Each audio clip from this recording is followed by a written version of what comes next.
Besok kalau sudah besar, sudah banyak semua, sudah yang berbuat sudah besar-besar, tidak ada yang bolong-bolong rasanya. Bisa adalah hari ini yang sudah menyakiti temannya, sudah nakal-nakali temannya.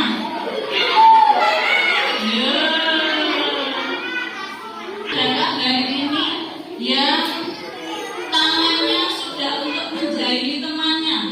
Ada nggak?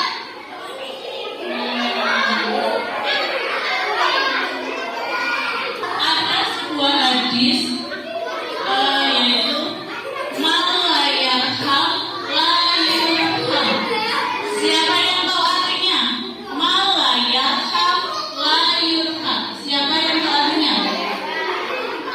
Barang siapa tidak menyayangi niscaya dia tidak akan bisa yami. Apa maksudnya? Maksudnya apa? Kita tahu. Maksudnya adalah ketika kita tidak menyayangi sesama makhluk, kita tidak menyayangi sesama manusia, kita tidak menyayangi makhluk ciptaan Allah, kita tidak menyayangi alam semesta, maka Allah juga tidak akan sayang sama kita.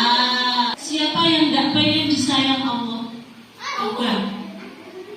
Coba siapa yang tidak pengen disayang? Kalau kita pengen disayang sama Allah, kita juga harus menyayangi sesama makhluk ciptaan. Ya, sesama temannya juga sayang. Bagaimana caranya untuk tidak berkali-kali? Bisa dengan menjaga lisan. Ayo, Mas Rohman, bisa nggak menjaga lisannya? Bisa. Bisa nggak menjaga tangannya? Bisa nggak?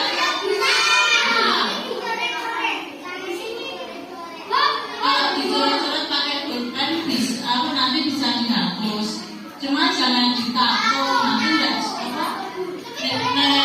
tidak susah dihapus, tidak bisa dihapus, nanti beres surat tidak sah. Bisa nggak kita menjaga tangan kita untuk tidak menyakiti temannya? Juga kakinya dijaga untuk tidak menyakiti temannya. Nanti Allah akan sayang sama kita. Ada sebuah cerita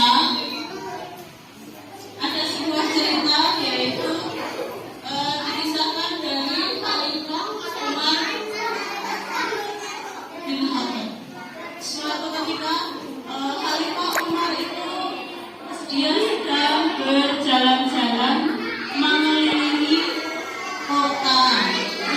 Suatu ketika Khalifah Umar bin Khattab itu berjalan-jalan ke daerah perkotaan. Di kota dia jalan-jalan dikelilingi sudah, terus daerah pedesaan. Habis daerah pedesaan dia berjalan-jalan lagi di lorong-lorong sempit, di gang-gang. Ketika beliau lagi berjalan-jalan, beliau itu bertemu dengan seorang anak kecil. Anaknya itu sama Khalifah Umar diculik. Dia maka itu anak kecil itu. Seketika Khalifah Umar kaget, loh, kok ada anak kecil? Anak kecilnya itu lagi ngapain? Lagi memegang burung pipit, kalau nggak salah ya. Lagi memegang burung pipit. Burung pipitnya itu disiksa sama anak itu.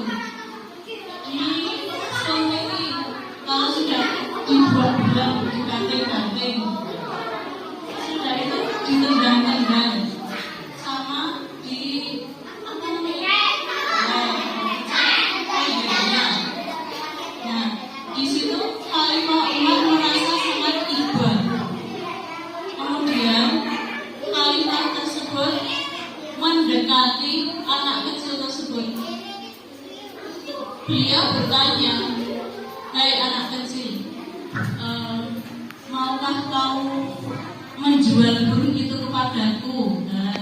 Tanya Khalifah seperti itu. Terus anak kecil itu menjawab. Anak kecil itu berpikir,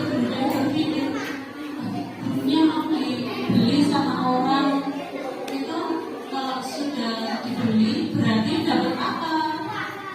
Dapat uang. Nah, seketika anak kecil itu merasa senang karena mau mendapat uang. Setelah itu sama anak kecil diberinya burung tersebut kepada Khalifah Umar. Sesudah dibeli, karena burung itu terluka, sama Khalifah Umar, burung itu dirawat, diobati, yang terluka diobati, terus yang yang sakit itu diobati, terus dielus-elus, ditungguin sampai sembuh. Sesudah sembuh, burung itu dilepas kembali. Biar terbang, biar bisa terbang bebas. Setelah diterbangkan kembali, tidak berselang lama, Khalifah Umar tersebut meninggal dunia. Sesudah Khalifah Umar meninggal dunia, beliau dikuburkan, dimakamkan. Nah, tidak berselang lama, ada beberapa ulama itu bermimpi bertemu Khalifah. Nah, bermimpi bertemu Khalifah, kemudian menanyakan kabarnya. "Wahai Khalifah, bagaimana kabarmu?" Alhamdulillah, Allah telah mengampuni segala dosa-dosaku. Loh, kenapa? Kata si ulama lagi bukannya, loh kok bisa sudah dihapuskan segala dosa-dosanya? Ya, karena waktu ketika setelah aku dimakamkan, ada dua malaikat apa ya, yang tugasnya menanya dalam kubur. Ayo, siapa tahu? Malaikat yang bertugas menanya di dalam kubur. Siapa? Munkar Nakir. Iya. Namanya malaikat siapa? Munkar dan Nakir. Nah, ketika Umar bin Khattab sudah berada di alam kubur, didatangi sama dua malaikat. Nah, ketika dua malaikat itu mau menanyai, tidak jadi. Balik kedua malaikat itu diperintahkan sama Allah untuk tidak usah menanyai Khalifah Umar bin Khattab. Karena apa? Karena semasa hidupnya Umar bin Khattab menyayangi semua makhluk ciptaan Allah, yaitu dengan cara apa tadi? Salah satunya mengobati seekor burung pipit. Bisa kalian meneladani kisah seorang Umar bin Khattab dengan cara menyayangi hewan-hewan? Bisa nggak?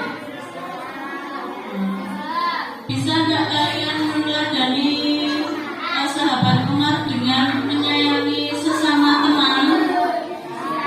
Bisa. Dengan cara apa? Satu, menjaga apa? Nah, paling pertama menjaga lisan. Lisannya dijaga untuk tidak mengatai teman-temannya, mengejek teman-temannya. Terus yang kedua, dengan cara apa? Nah, menjaga tangannya buat apa? Nah, buat bersedekah bisa, tidak buat mukul temannya. Terus buat apa? Ya, bisa. Terus kakinya juga dijaga. Nah, untuk tidak berjalan di perbuatan yang tidak baik. Cara yang kedua yaitu menjaga sesudah sesama teman, sesama manusia. Sesama apa?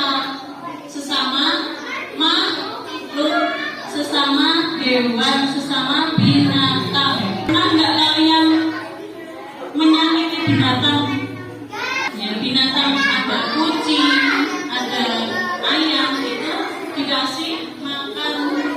Dari cara kita menyayangi terhadap alam semesta, apa? Gimana? Cara kita menyayangi alam semesta, siapa yang tahu caranya?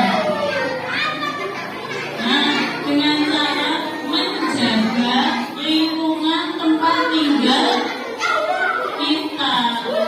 Kalian pernah nggak membuang sampah sembarangan? Nah,